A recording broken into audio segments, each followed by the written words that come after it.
महाकारुणिक महामानव भगवान बुद्ध, बोधिसत्व बाबा साहब डॉक्टर अम्बेडकर, सभी प्रेरणा स्रोतों को नमन करते हुए मंच पर विराजमान भाई भानु प्रताप जी, इस कार्यक्रम के आयोजक गण विनोद जी, भाई देवेंद्र बौद्ध जी, वीर सिंह जी, ब्रजमोहन जी, संदीप बौद्ध जी, कुमार गौतम जी, गुलदीप भाई जी, सोनू भाई जी। तो सबसे पहले तो मैं उन वक्ताओं से, जो बच्चे भी हैं और उनमें काफी महिलाएं भी शामिल होंगी, उनसे क्षमा चाहूंगा कि मेरे बीच में संबोधन करने से उनको नहीं बोलने दिया गया। मैं प्रयास करूंगा उनकी बात सुनूं। और कलाकार बंधुओं से भी क्षमा चाहूंगा कि आपको डिस्टर्ब किया। बहुत ही रोचक और बहुत अच्छी बातें आपने सुनाई। पूर्व वक्ताओं ने बहुत अच्छी बातें कही। किसी ने 2 अप्रैल 18 को उसकी तुलना की जो शौर्य दिवस है उसके साथ। निश्चित रूप से इतिहास के कुछ टर्निंग पॉइंट, कुछ घटनाएं हमें गौरवान्वित करती हैं और कुछ घटनाएं हमें शर्मसार करती हैं। इतिहास की जानकारी अगर संक्षेप में की जाए तो महान विद्वान इजराइल के इतिहासकार हैं युवाल नोआ हरारी। उन्होंने इतिहास को 3 हिस्सों में बांटा है। पहला रिवॉल्यूशन हमने किया था 70,000 साल पहले। उस समय जो क्रांति थी, उस समय व्यक्ति ने उसके हाथ पैर से और दिमाग से इकट्ठा करके किस तरह काम लिया जाए, उसने सीखा। इसको कॉग्निटिव रिवॉल्यूशन बोलते हैं। दूसरी क्रांति 10,000 साल पहले हुई, जिसको कृषि क्रांति बोलते हैं, एग्रीकल्चर रिवॉल्यूशन। लोगों ने एक जगह इकट्ठा होकर के रहना सीखा। तीसरी क्रांति 500-600 साल पहले हुई, जिसको इंडस्ट्रियल रिवॉल्यूशन बोलते हैं। भारत का इतिहास देखें तो भारत के अंदर वर्ण व्यवस्था ने कोई भी ऐसी क्रांति नहीं होने दी, जाति व्यवस्था में कोई भी ऐसी क्रांति नहीं होने दी कि जो आम आदमी के किसी काम की होती। बुद्ध ने सबसे बड़ा प्रयास किया और महामानव बुद्ध ने उस वर्ण व्यवस्था को पूरी तरह से ध्वस्त करने के लिए एक समतामूलक समाज बनाने का एक आदर्श प्रस्तुत किया, जिसमें सफलता मिली। और सम्राट अशोक ने इस देश के अंदर एक ऐसा कानून बनाया जो सबके लिए था, जिसमें राजा को भी सजाए मौत मिल सकती थी। उसके बाद फिर जो विद्रोह हुआ उस बौद्ध क्रांति के खिलाफ, उस विद्रोह ने इस बार वर्ण व्यवस्था को और मजबूत कर दिया, जाति व्यवस्था को, छुआछूत को और मजबूत कर दिया। उसके बाद इस तरह की क्रांति नहीं हो पाई। भक्ति काल में कबीर, रविदास, बहुत से संत हुए। उन लोगों ने बुद्ध की वो वाणी जो सदाचार की बात करती थी, शांति की बात करती थी, मन के बदलाव की और मन को कंट्रोल करने की बात करती थी, पंचशील की अपने शब्दों में बात करती थी, वो चीजें चलती रही। विदेशी जितने भी आए, शक आए, हूण आए, कुषाण आए, सुल्तान लोग आए, मुगल्स आए, फिर बाद में पुर्तगाली, डच, फ्रांसीसी और बाद में अंग्रेज आए। उन सब लोगों ने ये मान लिया कि या तो यहां वर्ण व्यवस्था से समझौता कर लो, वरना यहां कुछ होने वाला नहीं। अंग्रेजों ने बाद में उस वर्ण व्यवस्था के कारण जो अमानवीय घटनाएं हुई थी, उनके खिलाफ कानून बनाने शुरू किए। बहुत बड़ा बदलाव आया और ऐसा बदलाव आया कि मौका मिला ज्योतिबा फुले को और सावित्रीबाई फुले को कि इस देश के अंदर जो सबसे पीड़ित है, वो सबसे पीड़ित कौन है? सबसे पीड़ित है इस देश का अछूत और उनकी महिलाएं, उनकी कन्याएं, और उन्होंने उनके लिए स्कूल खोला। ये बहुत बड़ी क्रांति थी।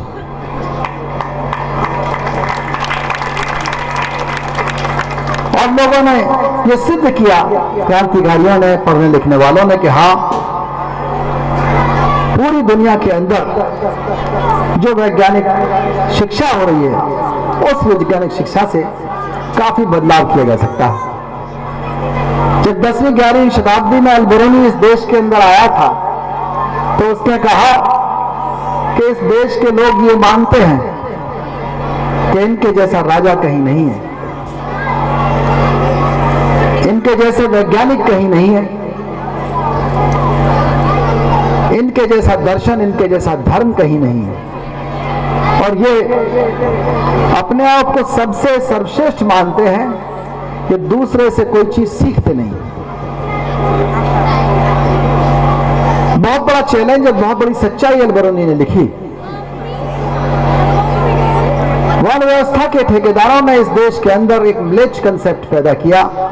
म्लेच्छ कंसेप्ट का मतलब था कि जो बाहर से यहां आएगा, हमारी भाषा नहीं बोलेगा, उसको म्लेच्छ कहेंगे, उससे कोई इंटरेक्शन नहीं रखेंगे, उससे ना बोलेंगे, ना उससे कुछ सीखेंगे, और उसकी हंसी उड़ाएंगे। आज भी आगरा में जब विदेशी आते हैं तो बच्चे उनके ऊपर कई बार ईंट फेंकने लगेंगे, कभी उनकी हंसी उड़ाने लगेंगे, चेहरे मोहरे की, क्योंकि हमसे अलग है। उनसे सीखने की बात तो रही नहीं। दूसरा ये कि यहां से कोई बाहर नहीं जाएगा। गांव वाला गांव में पैदा हो, गांव में ही मर जाए, जिले वाला जिले के अंदर रहे। कोई 7 समुद्र पार अगर चला गया तो वो ऐसा ना हो वो कुछ चीज सीख आए। ये क्या डर था सीखने का? डर ये था कि उन्हें पता था कि ये वर्ण व्यवस्था बाहर नहीं है। यहां की सती प्रथा, यहां की जाति प्रथा, यहां की छुआछूत, यहां की असमानता विदेशों में कहीं नहीं है। और जिसको हमने ये बता रखा है कि ये ईश्वरीय है, दैवीय है, कहीं ऐसा ना हो कि इनकी आंखें खुल जाएं। इनकी आंखें नहीं खुलनी चाहिए, तो ये बाहर की यात्रा बंद कर दें। शिक्षा कौन सी पढ़ाई? किस चीज को बताया कि मुक्ति किससे मिलेगी? व्यक्ति और ईश्वर के संबंध से, भक्ति से मिलेगी। या कर्म हो तो कर्म वो जो आपके वर्ण व्यवस्था के ऊपर आधारित है, उस कर्म के ऊपर आपको मुक्ति मिलेगी। 1813 के चार्टर एक्ट में शिक्षा के क्षेत्र में 1 लाख रुपए का प्रोविजन किया गया, और इसलिए कि देश के अंदर ऐसी शिक्षा लाई जाए जिस शिक्षा से लोगों का वैज्ञानिक विकास हो, एक धर्मनिरपेक्ष शिक्षा हो, और एक शिक्षा की नई परिभाषा आई कि लोग एक ऐसी प्रक्रिया सीखें जिससे उनका निर्णय लेने की क्षमता बढ़े, उनकी वैज्ञानिकता बढ़े, उनमें पहल करने की क्षमता बढ़े, उनमें नेतृत्व क्षमता बढ़े, आइए वेलकम, आइए, उनमें साहस बढ़े, कार्य क्षमता बढ़े। एक ऐसी शिक्षा देखने को मिली। और वही वर्ण व्यवस्था के ठेकेदार जब कहते थे कि शिक्षा सबके लिए नहीं चाहिए, कुछ लोगों के लिए चाहिए, Thomas Babington Macaulay house of Commons में कहता है कि हमने इस देश के अंदर यूरोपियन एजुकेशन सिस्टम लागू किया है, जिसकी वजह से एक डर है कि कहीं ये लोग कल को हमारी जैसी संस्थाएं ना मांगने लगे, पार्लियामेंट ना मांगे, ये लोग कहीं आगे जाकर के सुप्रीम कोर्ट ना मांगे, कहीं लोकल सेल्फ गवर्नमेंट ना मांगे। उसने कहा यह बात सही है कि ये तो डर है, लेकिन जिस दिन ये मांगेंगे, बहुत ध्यान से सुनिए ये लाइन, थोड़ा दिक्कत होती है अंग्रेजी में, कहा उसने, मैंने भी अंग्रेजी में पढ़ा, आपको हिंदी में बता रहा हूं। उसने कहा ये जिस दिन इन चीजों को मांगेंगे कि हमको भी संसद दो, हमको भी विधानसभा दो, हमको भी लोकल सेल्फ गवर्नमेंट दो, हमको भी सुप्रीम कोर्ट दो, जिस दिन ये मांगेंगे वो दिन ब्रिटेन के इतिहास में उनकी नीयत देखिए, वो दिन ब्रिटेन के इतिहास में सबसे बड़ा गर्व का दिन होगा। एक ऐसा देशवासी, एक ऐसा ब्रिटेन का आदमी जिन्होंने साम्राज्यवाद के काम इस देश में आए, बाजार के काम इस देश में आए। भैया थोड़ा सा डिस्टर्ब ना हो, है ना, मुख्य काम रह जाता है ना, फिर ये सब चीजें हो जाती हैं। उसको इस बात पे गर्व महसूस हो रहा था कि हम गुलामों को शिक्षित करके इन देशों को वैज्ञानिक शिक्षा दें और कल को ये हमारे खिलाफ क्रांति करें और ये हमारे समान आए। और ये बात सही निकली। लेकिन आज भी जो शिक्षा के ठेकेदार, धर्म के ठेकेदार, जिनको ये लगता था कि ये सिर्फ हमारा अधिकार है, उन्होंने उसका पूरी तरह से विरोध किया और उस षड्यंत्र को कभी आप समझ भी नहीं पाए। हमारा कोई भी व्यक्ति ऐसा नहीं रहा जो ये मांग भी कर पाता पिछले 60-70 साल में कि भाई इतने सारे गांव की जनसंख्या है, इनको अंग्रेजी माध्यम क्यों नहीं पढ़ाया गया। मैकाले कितने पहले बात किया गया, अल्बर्नी कितने साल पहले बात किया गया। लेकिन हमारे जब आजादी मिल गई तो वो अंग्रेजी शिक्षा और वैज्ञानिक शिक्षा की बात क्यों नहीं मांगी गई।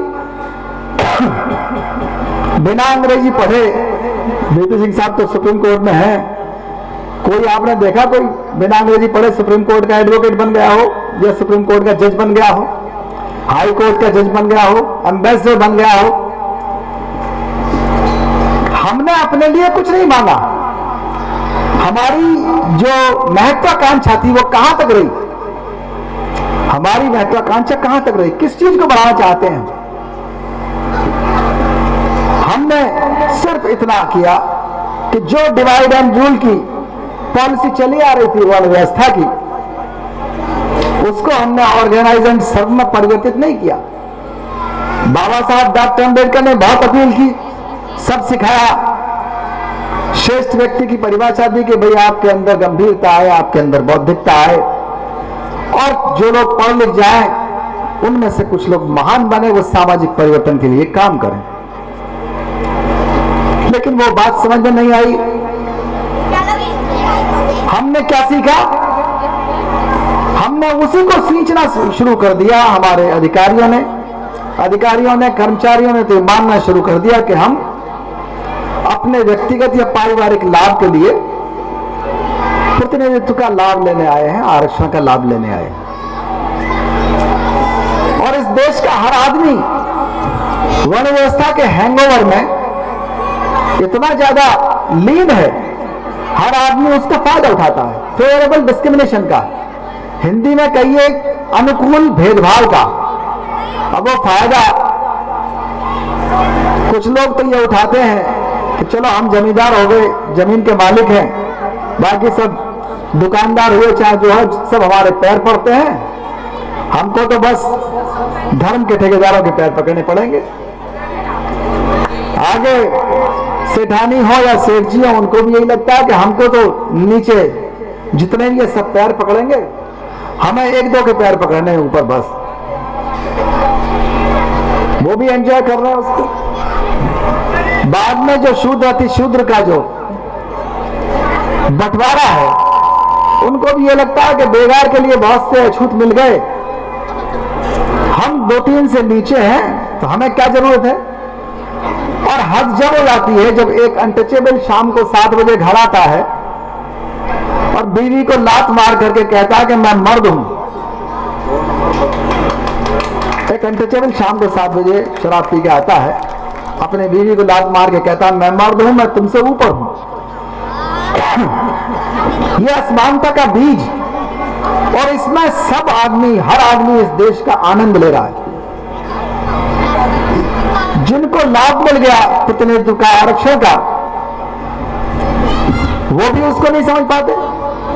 उन्होंने भी पे बैक टू सोसाइटी या पे बैक टू फैमिली पर बहुत ज्यादा ध्यान नहीं दिया। वो भी उसी वर्ण व्यवस्था के अंदर आगे चलना चाहते रहे। हमारे जो छात्र हैं, हमारे जो लोग हैं, आज बाबा साहब डॉक्टर अंबेडकर को एक आदर्श मानकर चलते हैं तो उनका लाभ होगा, उनकी मुक्ति होगी। लेकिन कहीं ना कहीं एक गलत तरीके से एक मिस इंटरप्रिटेशन लोगों ने अम्बेडकरवाद का कर लिया कि जय भीम का अर्थ सिर्फ नारे लगाना है या जय भीम के ऊपर गीत गाना है। जय भीम का अर्थ एक शैक्षिक क्रांति की तरह से, वो एक क्रांति संविधान की सुरक्षा के लिए है, वो क्रांति आपकी एकता के लिए है, वो क्रांति आपके विकास के लिए है। आपके लिए आपके अंदर नेतृत्व परिवर्तन आना चाहिए, नेतृत्व की क्षमता आपके अंदर आनी चाहिए। वो जागरूकता का अर्थ है क्या कि जागरूकता आए। जागरूकता का मतलब है कि आप जाने कि आप कहां खड़े हैं, आपका परिवार कहां जा रहा है, आपका विरोध कहां जा रहा है, आपका समर्थन कहां जा रहा है, आपकी क्षमता कहां जा रही है, आप कहां खरीदारी कर रहे हैं, आपके रिसोर्सेज क्या हैं, आप समय का प्रबंधन कैसे कर रहे हैं, आपका समय कहां जा रहा है, आपका धन कहां जा रहा है। ये सारी चीजें के सवाल आपके मन में आने चाहिए, ये जानकारी आपके अंदर होनी चाहिए। ये है जय भीम का मतलब, अम्बेडकरवाद का मतलब। अगर आपके अंदर ये जागरूकता नहीं है तो निश्चित रूप से आपके इकट्ठा होना कोई मायना नहीं रखता। आपने क्या सीख लिया? कास्टिज्म को पुख्ता करने वाला सब कास्टिज्म सीख लिया। वो सब कास्टिज्म क्या चीज है? बाबा साहब ने तो कहा जिनका प्रतिनिधित्व नहीं है वो इकट्ठा रहो, जिनके साथ अन्याय होता है वो इकट्ठा रहो, जिनकी एक सी मांग है वो इकट्ठा रहो। लेकिन क्या शुरू कर दिया हमारे युवाओं ने? किसी ने ग्रेट वाल्मीकि, किसी ने ग्रेट पासी, किसी ने ग्रेट चमार, और फिर उनके ऊपर किसी ने पासी सेना, चमार सेना, बहुत सी ऐसी चीजें बनाने लगे जो अंबेडकरवाद से कोई ताल्लुक नहीं रखती। लोकतंत्र के अंदर कोई भी बात जब तक वो 51% के हित की नहीं है वो ठहर नहीं पाती, ना तो कानून बन पाता और ना उसकी सुरक्षा हो पाती। आपको अधिक से अधिक लोगों के हितों का ध्रुवीकरण करना होता है। तो जब सबकास्टिज्म में आपने लोगों को बांध के रख लिया तो किसका काम किया? ये तो वर्ण व्यवस्था के ठेकेदार की बहुत पुराना षड्यंत्र है, एक साइकिल है। और उन्होंने इस साइकिल में रखा कि एक व्यवसाय को एक जाति तक और एक आइकन को एक जाति का आइकन बना के रख दो और फिर एक फेडरेशन बना दो और सबको कह दो कि तुम तो हमारे अंग हो। एक जाति, एक व्यवसाय, एक आइकॉन दे दिया। अब कहने लगे नॉर्थ इंडिया के लोगों से कि तुमसे क्या मतलब डॉक्टर अम्बेडकर तो महार थे। नया डिवाइड एंड रूल आया। स्वच्छकार समाज से कहने लगे तुमसे क्या मतलब डॉक्टर अम्बेडकर से। तो वो चीजें जो सही तरह से ज्ञापन करने से या सोच के अंदर आनी चाहिए थी, किसी भी व्यक्ति ने, किसी भी प्रतिनिधि ने सही चीजें मांगी ही नहीं। बाबा साहब डॉक्टर अम्बेडकर ने किताब लिखी एनाइलेशन ऑफ कास्ट, लेकिन एक भी बार इस देश के अंदर कहीं से आवाज नहीं उठी कि annihilation of caste act pass होना चाहिए। जिस कास्ट की वजह से इस देश के लोग अंधविश्वासों में ग्रसित रहते हैं। वेंकट रमन वेंकी भी कहते हैं कि हाँ भाई अब खान पान के ऊपर लड़ाई करना बंद करो, कुछ विज्ञान की बात करो, वो समझ में नहीं आती। नोबेल पुरस्कार विजेता कह रहे हैं, इन्फोसिस का को फाउंडर इस बात को कह रहा है। लेकिन इस देश के लोग अंधविश्वासों के कारण अपने आप को पता नहीं कौन सा आनंद लेते हैं। अंधविश्वास को नहीं छोड़ना चाहते, दुनिया को बदलना चाहते हैं। हम दुनिया को बदलने निकले घर से, लेकिन हमारे घर में हमने कितनी क्रांति की, हमने कितने अधिकार महिलाओं को दिए। आप मांग किनसे रहे अधिकार? जिन लोगों ने अपने किताबों में, अपने साहित्य में, अपनी सोच में अपनी मां बहन बेटी को अधिकार नहीं दिए, वो आपको अधिकार कैसे दे सकते हैं?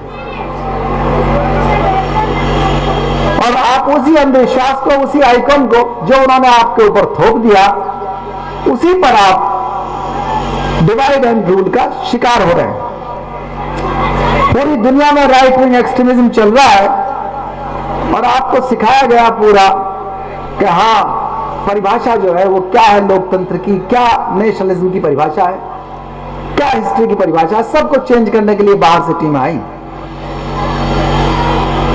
और जब भी इतिहास और विज्ञान की परिभाषा को गलत तरीके से सिखाया जाता है, प्रीसिडम का फायदा होगा, क्योंकि प्रीसिडम पूरी दुनिया का वो जानता है कि अगर आम आदमी का विश्वास इतिहास में हो गया, विज्ञान में हो गया, तो वो क्रांति कर बैठेगा। इनको किसी भी तरह से क्रांति के लिए आगे नहीं आने देना।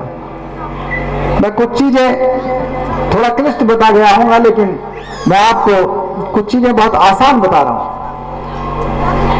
पहली बात तो यह है कि आप अपने आप को बदलना सीखिए। अपने आप को बदलना कैसा है? हमारे छात्रों को बाबा साहब से सबक लेकर के स्पिरिट ऑफ रेजिलेंस सीखिए। खुद गिरकर संभलने की क्षमता, खुद संभलने की क्षमता।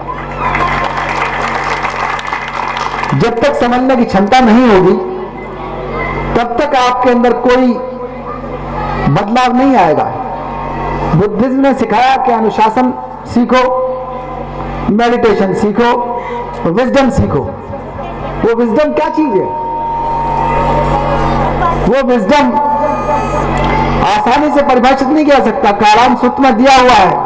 वही कालाम सूत्र की बात है, नए साइकोलॉजिस्ट हैं लॉरा जोना, वो बताती है कि हमारे विद्यार्थी, हमारे टीचर, हमारे अधिकारी, हमारे कर्मचारी मी स्किल्स सीखें। मी स्किल्स होता है अपने आप को ऑर्गेनाइज करने के लिए। विनोद जी ने कहा था कि कुछ हमारे विद्यार्थियों के लिए विशेष बताइएगा। बुद्ध की, बाबा साहब की बातों के आधार पर पूरी दुनिया के लोग बहुत मनन करते हैं, चिंतन करते हैं, उन चीजों को निकालते हैं। बुद्ध ने तो कह दिया कि तुम स्वयं चिराग हो और तुमने जो अपने आप को बनाया, ये तुम्हारी अपनी सोच है। उसको बड़े बड़े जो रोंडा बाइंस हैं सीक्रेट में लिखते हैं, लेकिन हम उसको नहीं समझ पाते। लॉरा जोना कहती है कि अपनी स्किल्स बढ़ाइए। मी स्किल्स क्या है? अपने आप को ऑर्गेनाइज करना, अपने समय को, संसाधन को, अपने निर्णय को। आगे है हमको वी स्किल्स बढ़ानी है। वी स्किल्स क्या चीज है? हम कैसे काम करें। हम वो एक परिवार के अंदर भी है, व्यापार के अंदर भी, व्यवसाय के अंदर भी, मोहल्ले के अंदर भी, कम्युनिटी के अंदर भी और देश के अंदर भी हमको वो भी स्किल्स बढ़ाने सीखना चाहिए। वो भी स्किल्स हमारी डेमोक्रेसी के आधार पर बढ़ेंगे। लोकतांत्रिकता हमारे घर में भी हो, लोकतांत्रिकता हमारे मोहल्ले में भी हो, प्रदेश और देश के अंदर भी हो, समाज के अंदर भी हो। बाबा साहब ने कहा कि बिना सामाजिक आर्थिक लोकतंत्र के राजनीतिक लोकतंत्र नहीं हो सकता, और ये सामाजिक आर्थिक लोकतंत्र वी स्किल्स में डेवलप होता है। हमको व्हाट स्किल्स भी बढ़ानी है। हमारे समाज का एक एक व्यक्ति, बच्चा, युवा व्हाट स्किल्स जानना चाहिए। हमेशा पूछे सवाल। सवाल पूछना पहला कदम है दुनिया का तरक्की करने का। जो यूरोपियन रिवॉल्यूशन हुआ वेस्ट में, उसमें उन्होंने spirit of inquiry and curiosity, सवाल पूछना या जानने की जिज्ञासा पैदा की, और उसी के बाद साइंटिफिक रिवॉल्यूशन हुआ, वैज्ञानिक क्रांति हुई। उसी के बाद न्यूटन वगैरह सब आए और दुनिया बदलती चली गई। लेकिन हमको उस दुनिया बदलने का फायदा इसलिए नहीं हो रहा कि हमने व्हाट स्किल्स नहीं सोची। हमें आज भी वो जो डॉक्टर वैक्सीन लगाता है उसकी बात पर विश्वास नहीं होता। 14-14, 15-15 लोग नदी के अंदर कूद गए जब वैक्सीन लगाने आए। हमको उनको नोबेल पुरस्कार विजेताओं की बात पर, डॉक्टर अम्बेडकर की बात पर, बुद्ध की बात पर, साइंटिफिक टेम्परामेंट की बात कोई पसंद नहीं आती, और गांव के गांव वैक्सीन से बचने के लिए कूद गए। एक साइंस ने, साइंटिस्ट ने, डॉक्टर्स ने एक चीज इजाद की और वो आप उसके खिलाफ चले गए। तो ये इसे कौन सिखाएगा? हमारे अंदर ये भी स्किल्स और बाहर स्किल्स आनी चाहिए कि हाँ ये क्या है। हमने सोचा नहीं, हमने अपने बच्चों को नहीं बताया, उसका हमने अपने गांव में जिक्र नहीं किया।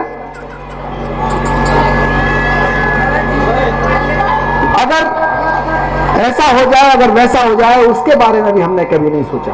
उत्थान हो या पतन हो, असली राष्ट्रवाद कैसे विकसित होता है किसी देश के अंदर? वो भी स्किल्स की वजह से होता है। राष्ट्रवाद वो नहीं है कि चार आदमी ने उसको परिभाषित कर दिया। राष्ट्रवाद है देश के हर स्त्री पुरुष, हर खास व आम के दिमाग में ये बात हो कि इस देश के, इस समाज की तरक्की में मेरा भी हिस्सा है और इसके पतन में भी मेरा हिस्सा है, मेरी जिम्मेदारी है। सबका हिस्सा, सबका साथ, सबका विकास। सबका हिस्सा होगा तो गारंटी होगी। प्रतिनिधित्व एक गारंटी है गरिमा की, प्रतिनिधित्व एक गारंटी है, हिस्सेदारी एक गारंटी है सम्मान की। सम्मान अपने आप आएगा। ये केयर एंड शेयर जो पॉलिसी है, ये हमारे समाज का अंग नहीं बन पाया और हमने कभी उपजातिवाद का शिकार होकर, कभी धर्मांधता का शिकार होकर नुकसान सहा। हमें खासतौर से गांव-गांव में,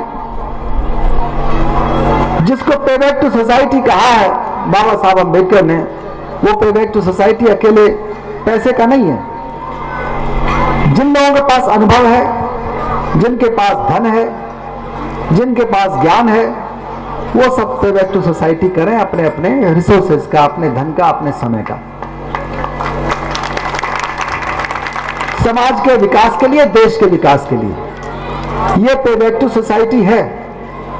अगर वो पे बैक टू सोसाइटी होगा तो राष्ट्रवाद असली आएगा और एक ऐतिहासिक अचीवमेंट आपको मिलेगा। जितने हमारे गांव हैं, पिछड़े इलाके हैं, उनमें खासतौर से वो पेशे जो अपमानजनक हैं, वो छोड़ने होंगे। तभी सेल्फ रेस्पेक्ट की भावना आएगी। आज स्वच्छकार समाज से कोई ना कोई आदमी हर 5वें दिन मर जाता है। सेल्फ रेस्पेक्ट और गरीबी के कमी के कारण, गरीबी के कारण आदमी उस काम को करने के लिए मजबूर होता है। लेकिन अगर सेल्फ रेस्पेक्ट जाग गई, स्वाभिमान जाग गया, तो वो किसी भी हालत में उस काम को नहीं करेगा। और वो सेल्फ रेस्पेक्ट जगाना, हमारे जो लोग रिटायर हुए हैं, हमारे डॉक्टर, मास्टर, वकील, हर गांव में कोई ना कोई चिकित्सा विभाग में होगा, कोई ना कोई शिक्षा विभाग में होगा, नीचे से ऊपर तक कहीं ना कहीं। आज की तारीख में कोई ऐसा गांव नहीं बचा होगा कि जो आपके समाज के बीच से निकल करके चिकित्सा, शिक्षा, न्याय, पुलिस कहीं ना गया हो। और वो लोग कम से कम जो रिटायर होकर आते हैं या नौकरी के अंदर भी हैं, वो इस सबक को ले लें कि हम पे बैक टू सोसाइटी करेंगे। हम अगर डॉक्टर हैं तो हम अपने गांव में हर महीने नहीं तो 6 महीने में एक बार जाके डॉक्टर साहब चिकित्सा शिविर लगाए। इंजीनियर साहब जाकर के अंधविश्वासों के खिलाफ अपने गांव को सिखाए। वकील साहब जाकर के 6 महीने में एक बार, अगर 4 वकील हैं तो एक एक बार सिखाएंगे। विधिक साक्षरता शिविर लगाए। रिटायर्ड जज हैं तो वो भी सिखा सकते हैं कि हाँ गांव वालों को क्या फायदा है। जो शिक्षा के क्षेत्र में वो ये बताने लगेंगे, भाई अंग्रेजी पढ़ो तो दुनिया की एक ऐसी चाबी है, इससे बड़ी देवी कोई नहीं है। जिसने अंग्रेजी की पूजा की, सुप्रीम कोर्ट हो चाहे राष्ट्रपति, प्रधानमंत्री, हर ताला खुल जाएगा, हर रास्ता खुल जाएगा, किसी भी देश में नौकरी मिल जाएगी। तो सही रास्ते पर जब सोच निकल करके आएगी। और ये जो पे बैक टू सोसाइटी की बात बता रहा हूं, डॉक्टर, मास्टर, वकील, अधिकारियों के लिए, कर्मचारियों के लिए, ये ऐसा नहीं है कि आप अपने समाज के ऊपर कोई एहसान करेंगे। जिस दिन आप सड़क पर चलने लगे, जिस दिन आप स्कूल जाने लगे, जिस दिन आप यात्रा करने लगे उस दिन से आप कर्जदार हैं लोकतांत्रिक संविधान के, डॉक्टर अम्बेडकर के लिखे हुए संविधान के, कि आपको अपने लोगों में sense of share and power gallery, शक्ति के गलियारे में हिस्सेदारी का एहसास, जो ताकतवर बैठे हैं, जो इधर बैठे हैं, डॉक्टर, मास्टर, वकील, अधिकारी, थानेदार, तहसीलदार, उनके ऊपर ये दारोमदार है, कर्ज है कि वो सामने वाले भाई भतीजे सब लोग, तो ये आपके ऊपर एक कर्ज है कि आप शक्ति के गलियारे में हिस्सेदारी का एहसास उन जरूरतमंदों, उन पीड़ितों को देंगे जो जरूरतमंद आप पर आंखें लगाए बैठे।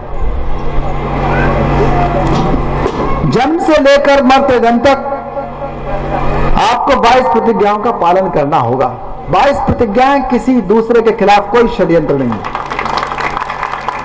वो एक ऐसा फिल्टर है जिसमें आपकी मानसिकता, आपकी सोच पूरी तरह से साफ हो जाती है।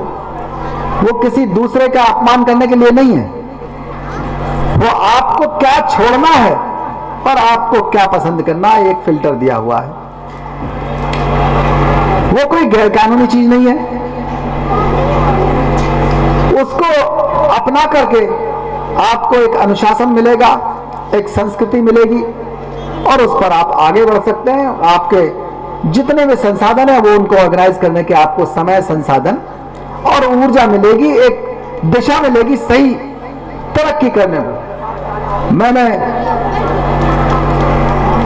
पीएचडी डिलीट किया है, पुलिस विभाग का इंडिया का सबसे ज्यादा पढ़ा लिखा आदमी हूं और मैंने ये सर्वे किया कि किसी भी अंग्रेजी बोलने वाली महिला पर कोई उत्पीड़न नहीं हो पाया। मानसिक भले हुआ हो लेकिन उसको कोई आग वाग से जला नहीं पाता। तो अंधविश्वासों को छोड़ने का जो काम है महिलाओं का है। ये जो जंजीरें हैं आपके घर के अंदर अंधविश्वासों की, वो आपको छोड़नी है। जिस दिन आप बेटियों को भी ये सवाल पूछेंगे कि पढ़ो लिखो आगे आओ, अगर उन्हें आपने सिर्फ दहेज हत्या के लिए तैयार कर दिया तो आपने 50% अपने घर को बेकार कर दिया, व्यर्थ कर दिया। तो ये अंधविश्वास आपको छोड़ने होंगे जो आपको सिखाए हुए हैं। शिक्षा के क्षेत्र में जो बच्चे पढ़ लिख करके आगे आ रहे हैं, कितना भी दूर गांव में है, कसम खाओ कि हम वैज्ञानिक शिक्षा लेंगे, अंग्रेजी आधारित शिक्षा लेंगे, कंप्यूटर की एजुकेशन लेंगे, वो चीजें, वो शिक्षा जो हमारे किसी काम की नहीं है।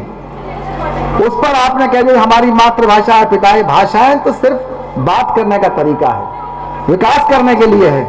ये कोई लड़ने मरने की चीज नहीं है संस्कृति और भाषा, इसके चक्कर में ना पड़ो। आर्थिक विकास के हर क्षेत्र में जाओ, सरकारी नौकरियां कम होंगी, आगे आकर के आपको हर क्षेत्र में जाना पड़ेगा, व्यावसायिक ट्रेनिंग लेनी पड़ेगी। वो जमाना चला गया बीए एमए कर लिया, सगाई हो गई, हाई स्कूल पास करके आपको आर्थिक इकाई बनना पड़ेगा। बेटियों को विदा करने से पहले आर्थिक इकाई बनाइए, सरकारी हो या गैर सरकारी कोई भी हो। जब तक उनके अंदर ये उत्साह नहीं होगा कि हम इस घर से अलग तब होंगे जब हम एक आर्थिक इकाई के रूप में आगे बढ़ेंगे। ये है अम्बेडकरवाद। हमको विवाह केंद्रित समाज नहीं बनाना कि सिर्फ विवाह ही सब कुछ है। अभी किसी पूर्व वक्ता ने कहा, बात भी चल रही थी, अभी इंस्पेक्टर संजीव चल रहे थे हमारे साथ, अरविंद जी, कि सिर्फ और सिर्फ आदमी को इस देश के 2 ही 3 चिंता रहती है, मार खाता है, वो उसी में बीपी का, शुगर का पेशेंट हो जाता है।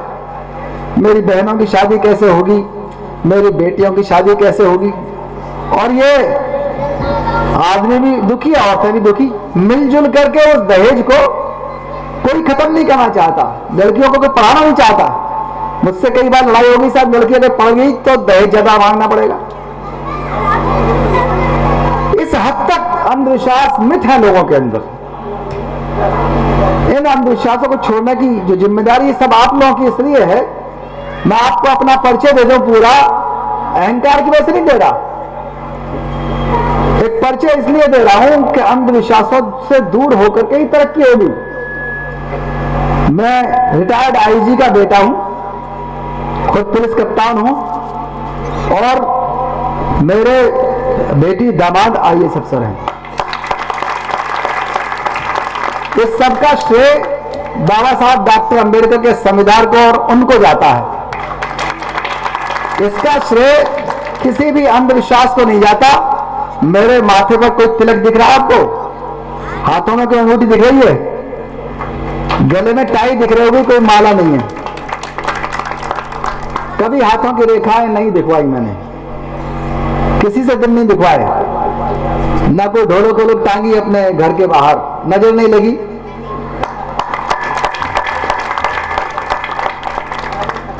कभी गंगा स्नान नहीं करने के, मैं वहां कुंभ मेले का एसपी रहा, एसपी ट्रैफिक, लेकिन कभी नहीं गया स्नान करने। गंदे ही नहीं रहे तो भी क्या पाप धुल जाएंगे।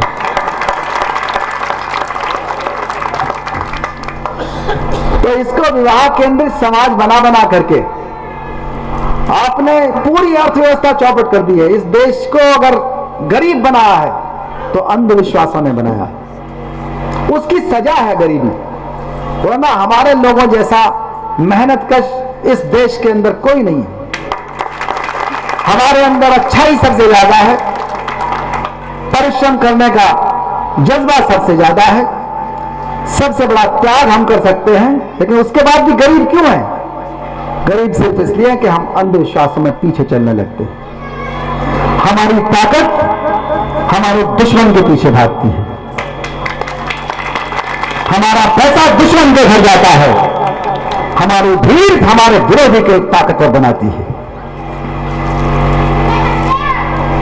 जिस दिन संविधान पर विश्वास करते हुए अपनी ताकत का एहसास करोगे, उस दिन इस देश के अंदर आपकी ताकत को रिकॉग्निशन मिलेगी, मान्यता मिलेगी।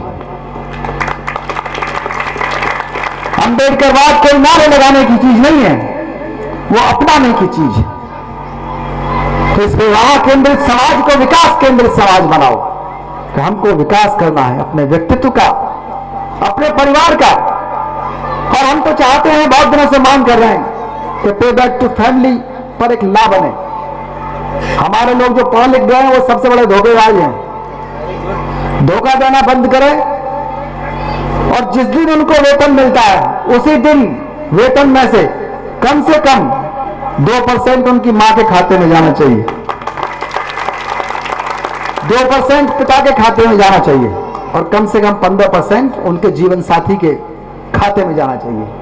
यह है पे बैक टू फैमिली। इस पर कानून बनना चाहिए। कानून ना बने तब यह पे बैक टू सोसाइटी का पार्ट है। आप करिए, इसको करके देखिए। मैं 2% से ज्यादा अपने पिता को देता हूं, इसलिए नहीं कि उनके अंदर उनके पास पेंशन नहीं आती, मुझसे तो उनको इतनी मिलती है, उससे ज्यादा उनको आती है, लेकिन हम एक संस्कृति का विकास कर रहे हैं, एक आदत डाल रहे हैं, एक थैंकफुल सोसाइटी का निर्माण कर रहे हैं कि जिस समाज से हम आए हैं उस समाज को हम पर गर्व होना चाहिए, जिस परिवार से हम आए हैं उस परिवार पर हमको गर्व होना चाहिए। और यही है अम्बेडकरवाद। नई नई चीजों को अपनाओ नैतिकता के आधार पर। आज सोशल मीडिया का युग है। मैं बहुत बार बात करता हूं कि देखिए, सोशल मीडिया पर आप वाक संयम रखिए और आत्म परीक्षण करिए। आप जो कह रहे हैं, बोल रहे हैं, लिख रहे हैं, किसी को मौका मत दीजिए गलत बात कहने का। गलत बात कह के, गैर कानूनी बात करके आप क्या सिद्ध करना चाहते हैं?